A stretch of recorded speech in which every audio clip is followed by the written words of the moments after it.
Welcome back. Time now is 6:43 in your Capital Watch. The conflict with Iran continues this morning, and there has been loss of life on all sides. President Donald Trump and Secretary of State Marco Rubio, they've indicated the conflict, it's only beginning. So let's go live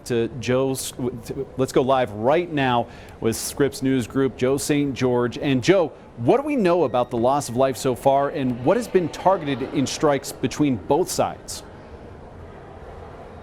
Well, the bloodshed's adding up on all sides. And if you're asking me, is this escalating or de-escalating? The answer is it's escalating. Secretary of State Marco Rubio said as much to reporters here on Capitol Hill yesterday that the largest wave of U.S. strikes are forthcoming.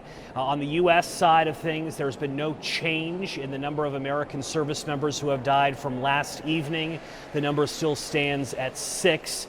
If you are a grieving family, though, this morning, that number is still far too high. That number from an initial Iran retaliation in the early hours on Saturday, striking a target in Kuwait. In Israel, one family is mourning the loss of not one, not two, but 3 teenage siblings. In Iran, Iran's foreign minister sharing images on social media of what looks to be a mass grave after reports of a primary school was hit in Iran. So you have all of this added up collectively. It is getting more violent by the day with more military action expected.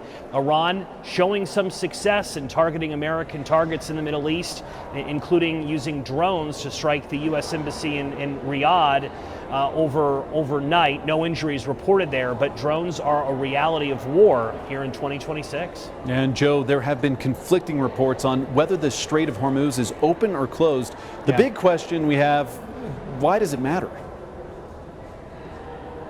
1/5 of the world's oil supply flows through the Strait of Hormuz. So any type of disruption, any type of limiting of crude getting out through the Strait of Hormuz, this is how oil gets transmitted for the most part out of the Middle East and to regions all over the world. Any impact on the Strait of Hormuz can impact the global energy supply. Now here's the good news. The good news is that the world does have an abundant supply of oil right now. There are reserves strategically located all over the world. Yes, oil is up. Yes, you should expect gas prices to increase. But this has always been the nightmare scenario for many economists who follow gasoline prices.